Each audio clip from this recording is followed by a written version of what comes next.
Bismillahirrahmanirrahim. Qala dawu sapa an-nabiyyu Kanjeng Nabi alaihi salatu wassalam. Dawe Kanjeng Nabi, alaikum bimujalasatil ulama. Alaikum wajib ing atase sira netepono sira bimujalasatil ulama lungguhan jagongan pertemuan kumpul ambek pira-pira wong sing alim al-amilina kang padha nglakoni elmune kabeh. Perintah Kanjeng Nabi sampean dhek kepingin janduman jagongan omong-omong guyon-guyon jagongono ambek kiai wasimai kalami hukamai lan diperintah maneh karo Kanjeng Nabi ngrungokno pengandikane wong kang padha ahli hikmah. Ahli hikmah iku ya apa? Ail amilina tegese pira-pira wong kang ngerti kabeh, ngerti bizatillahi kelawan zati Gusti Allah taala halim walur sapa Allah al musibina kang padha bener-bener kabeh, bener fi aqwalihim ing dalem pira-pira pengendikane hukama wa af'alihim lan pira-pira lakune hukama. Niku sing jenenge hukama. Ya padha kiai ini, cuma kiai sing nomor loro niki kiai ahli fatwa, ahli hikmah, urusane wiritan tok nang Allah Subhanahu wa taala, omonge ambek tingkai cocok, kelakuane ambek apa sing diomongno niku cocok, niku hukama. Nek dimanane saiki ahli hukum. Tapi tutu S.H. lho, sarjana hukum niko pinter hukum perdata. Niki pinter hukume Allah. Nek kiai muni ngene ku haram ra aja lakoni, yai dia gak tau nglakoni. Marang bondone yatim ku haram, tetep dadi pengurus yayasan yatim tambah blang-blang, gak hukama. Wong bijuk iku haram, dadak kiai ini bijuki dhewe. Niku paling gak cocok omonge karo kelakuan. Apa kula karo sampean dikon jagongan karo ulama, dikon ngrungokno pengendikane ulama mergo fa innallaha mongko satune Gusti Allah taala halimul Allah iku yuhyi nguripake sapa Allah al-qalba ing ati al-mayyit kang wis mati. Al-mayyita kang mati binur hikmati kelawan nure ilmu kang manfaat. Ai ilmin nafi'i tegese ilmu kang manfaat kama yuhyil ardo al-maitata bima ilmatori. Kama kaya dene barang yuhyi nguripake sapa Allah al-ardo ing bumi al-maitata kang mati bima ilmatori kelawan banyu udan. Niku ngene. Lemah nek gak tau kena banyu iku tambah suwe tambah panas. Suwe-suwe maneh merongkol-merongkol. Meletek-meletek, pecah-pecah pancene gak tau ana udan. Lho lemah sing kaya ngoten niku jenenge bumi mati. Tandurono poe tuas pegel nandur gak ono apa-apane. Dibandane mes pira ae tuas pegel memes gak iso urip. Kula karo sampeyan iki nggih jerone awak iki ana sing jenenge ati. Ati nek gak tau gawe ngrungokno pituture ulama, gak tau gawe ngrungokno ngaji, tambah suwe tambah rongkol meletek-meletek pecah-pecah pale jenenge qaswatul qalbi atos atine. Tapi atine digembuk ya tetep gembuk cuma jenenge atos. Mergo dituturi tuas gawe cangkem bothok gak direken. Apa kok iso ngono ya? Mergone kupinge gak tau ngrungokno pengendikane ulama. Sing dirungokno arek gak karu-karuan tok, jagongane bendina gak karu-karuan, ngrungokno ngaji gak tau, atine paling atos. Tandane ngene, nek dijak nang perkara apik iku gak patek akas, tapi nek dijak nang perkara elek akas. Oh, atos atine arek iku rek. Kanjeng Nabi terus perintah karo kula, kon niku sing kerep ngrungokno ngaji, beke atimu sing mati diuripno maneh ambek Gusti Allah binuril hikmati. Hadirin, malam Khamisan niki termasuk muga-muga iso nguripno atine wong akeh. Allahumma. Wa fi riwayat Tabrani lan iku tetep saking riwayat Imam Tabrani an Abi Hanifah saka Abi Hanifah mboten ngono. Riwayat Imam Tabrani hadis ngene, jalisul kubara'a wasailul ulama'a wa halitul hukama'a. Dibalik, jalisu jagongono sira lungguh sira awara sira al kubara'a ing pira-pira wong sing gedhe pangkate. Tapi nek iki kitab ngeten pangkat indallah duduk pangkat donya. Kon niku nek jagongan karo wong sing gedhe-gedhe. Tapi nek sampean wong cilik ate jagongan karo wong pangkat negara, sampean meneng-meneng kepingin jagongan karo Pak Harto. Kepingin dicewek. Nganggur-nganggur metuhi Habibi kon. Kon arek endi? Mojokerto. Ate lapo manggi Pak Habibi. Lapo? Nggih kepingin jagongan pun dangu kula mboten panggih. Iku paling arek iki rada ngene, Pak. Jadi Habibi Pak Wali Kota Pendayono. Cuma siapa? Pak Wali. Dari mana? Jalan Brawijaya. Ada keperluan? Ya enggak.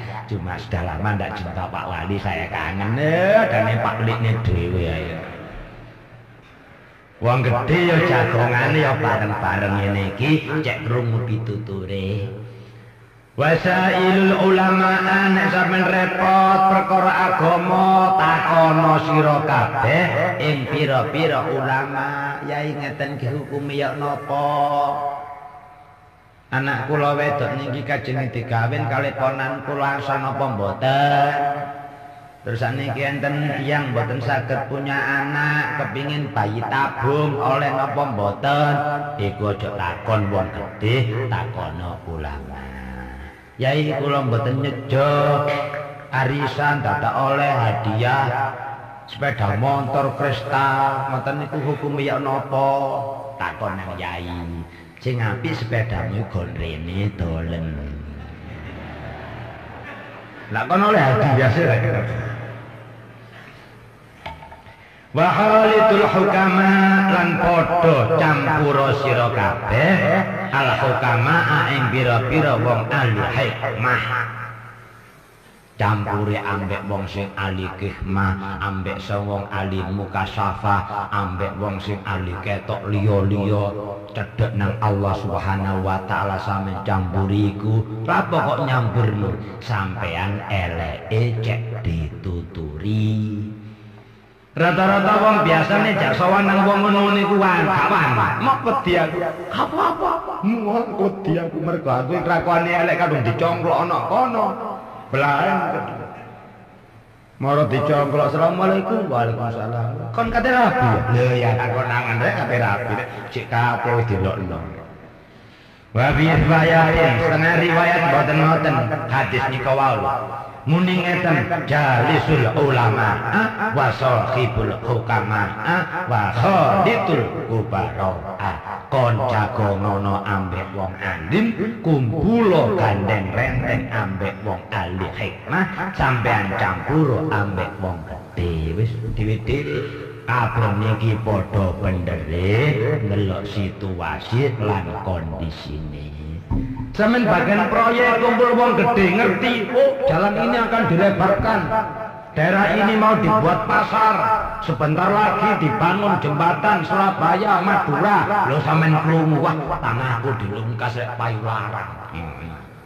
gara-garane kumpul wong gedhe roh perkara niki kok patut direhab engko gotan-got iku dikaduki kabeh dadi hasile sampean ketemu wong sing tukang duduk sumur kon gelem apa gawean napa got Mojokerto ra diduduki kabeh kon gelem ngeruk nggih napa sampean daftaraken yo sik ngenteni pengumuman dan niku hasile mereka fa'inal ulama salah satu aqsamin fa'inal ulama mongkostune pira-pira wong alim iku salah satu aqsamin ana telu pira-pira tunduman wong alim iku pernane ana telu siji al ulama bi ahkamillahi ta'ala wong ngerti kelawan pira-pira hukume Gusti Allah niku ulama ngerti hukume Gusti Allah mulai syarat ibadah mahdoh sampai ibadah ghairul mahdoh ngerti ini haram ini halal ini makruh iki jawas wahum utawi ulama sing ngoten wau iku ashabul fatwa dadi wong sing ahli fatwa ahli fatwa niku ahli nuturi wong gede-gede. Wong gede ate buka nopo-nopo takon nang ulama, bagaimana Pak Yai? Saya akan membuka begini di kota ini, baik apa tidak? Niku ija abstrak Kiai ini istikharah bengi-bengi sembahyang.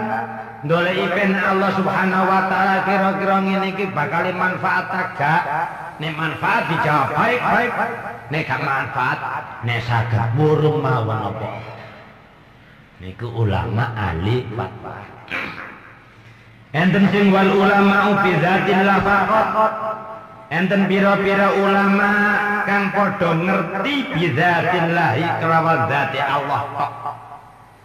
Gak patek ngurusi pemerintahan, gak melok ngurusi penataran P4, gak melok ya apa Lailatul Istima, pokoke golongane ahli mujadalah nang Allah, wiridan dan sebagainya. Niku ulama ngoten niku wahum al-hukama'u, wahum utawi ulama sing ngoten niku al-hukama'u jenenge wong sing makrifat nang Gusti Allah.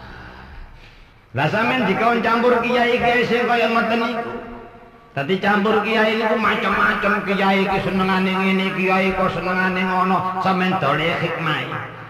Sampeyan dikon campur kiai golongan sing ngoten niku fa fi mudakhalatihim mongko iku tetep ing dalem campur karo wong ahli hukama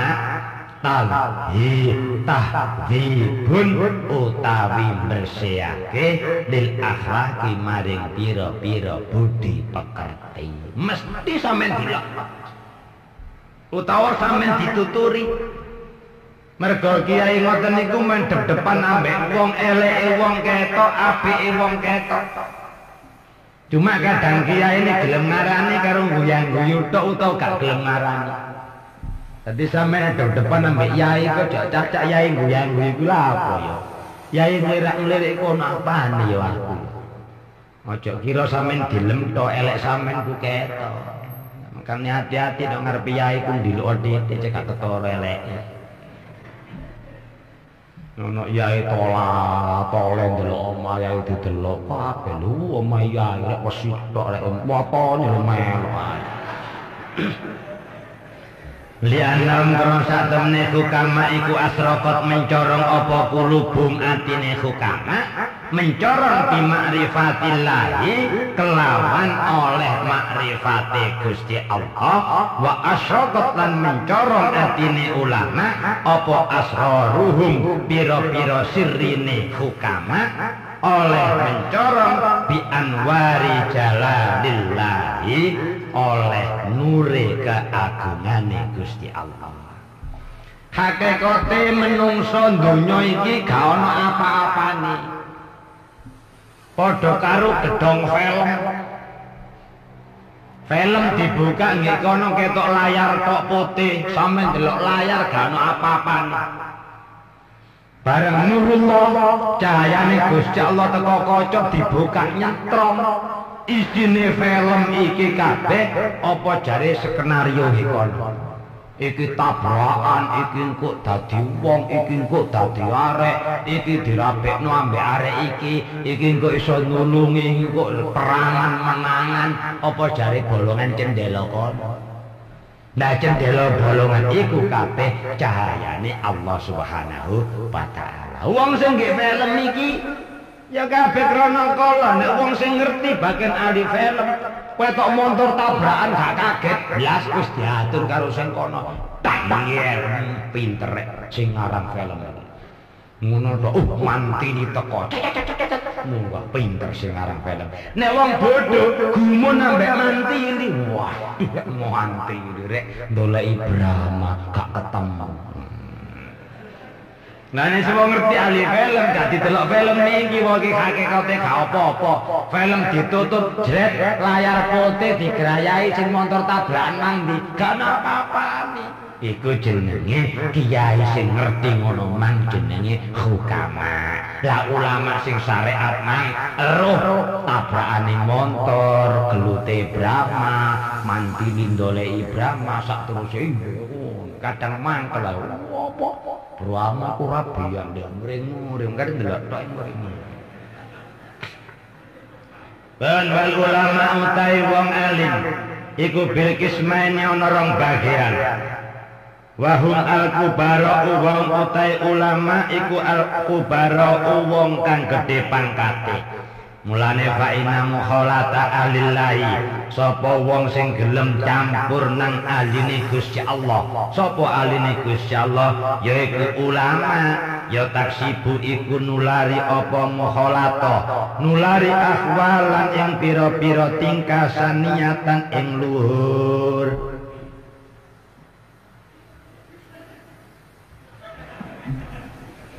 Saniatan kang luhur wa naf'u manfaati billah kelawan penglirike ulama iku fauqon naf'i tetep ing dalem ngungkuli manfaate bil lafzi kelawan lafat.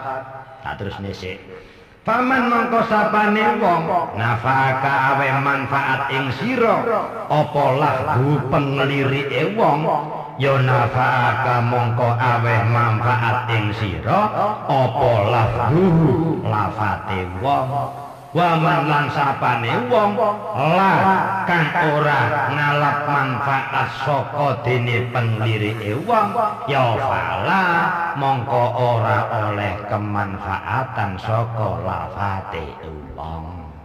Jawabane angel nek kepethuk gampang ae. Ngene lho. Campur ambek ahline Allah nggih donya iku nulari. Tapi kabeh campur niku nggih nulari. Sampeyan campur ambek arek main ketularan, arek karambole mesti ketularan. Campur ambek arek remi ketularan lain. Padha-padha nyampur iku nulari, ayo campur ambek ulama. Campur ambek ulama iku nulari tingkah sing loh. Sampeyan njogo ala kemanfaatane motone yai, sak plerokan motone yai tok niku deg. Yai. Aku mangkat. Wis sowan ambek Yai Mutakhir aku ngarep lu dilirik ae. Iya aku ndak itu ae. Beke sak mumbu kak dhuwitmu ketok enggak gak nggo dhuwit ae. Pak Yai ku biasa nglirikan dhuwit gak nggo dhuwit. Maksudnya niki wanau bilahdi fauqa naf'i. Sampeyan dilirik kiai dipandang kiai ki luwih akeh manfaate timbang tulisane Pak Yai. Nek dibalik kali ngeten nek sampeyan wis ketok wonge, ketok rupane, terus sampeyan duwe rasa mulyakno, apa maneh tulisane tambah nemen dimulyakno. Nih. Contoh gampang ngene lho, sampeyan ku ketok arek wedok. Arek wedok penyanyi tenar, sapa jenenge? Alfi Sukaisi. Akan show di kota Mojokerto. Sampeyan dereng ruwonge ketok gambare tok ae. Barang wonge teko romo ya tanda tangan. Tok tanda tangan tok yo diuwang. Tanda tangan LG, tanda tangan LG rek. Diajeni mergo lirikane termasuk sampean terpesona. Ngaji nang yai, sampean seneng ambek yai ne. Kitab sing diji iki sampean seneng diwaca. Sampean ngaji karo kiai, sampean gak seneng karo kiai ne. Kitabe gak kira gelem buka. Lalak tum timbang turu sore tampil ngaji masjid jamek bae cocok tok. Baman salah. Nek ana wong ketok kiai ne gak ana apa nih, gak cintai sama sekali. Apa maneh tulisane kiai ini tambah gak dicintai. Maca pengumumane tok itu lah. Mudah kira Waman lah salah. Pun wakana Sahrawardi yatufu bi batim Masjidil Khaifi bimina. Kiai Sahrawardi natos mubeng-mubeng wonten kiwa tengene Masjid Khaif ingkang wonten Mina. Yatasafahu padha ngawasi mentolong sapa Imam Sahrawardi alwujuha ing pira-pira raine wong sing wonten mriku. Angger wong ditolok. Suwe-suwe takoni glani Pak Yai Sahrawardi lho, ketok wong kok dipenteli kabeh ndoleki sapa? Anak sampean ical ayah. Boten doleki kanca sampean. Boten faqila lahu ditakoni yai ne jawabane ngene. Fihi ing dalem oleh ngawasi wong faqala mangko dawuh inna lillahi ibadan. Satemene iku keduwe Gusti Allah ibadan pira-pira kawula idza nazaru ing dalem nalikane ningali sapa kawula ila sasin maring awak-awakan suci aksabuhu mongko nulari sapa wong ing sages nulari saadatan ing bejo.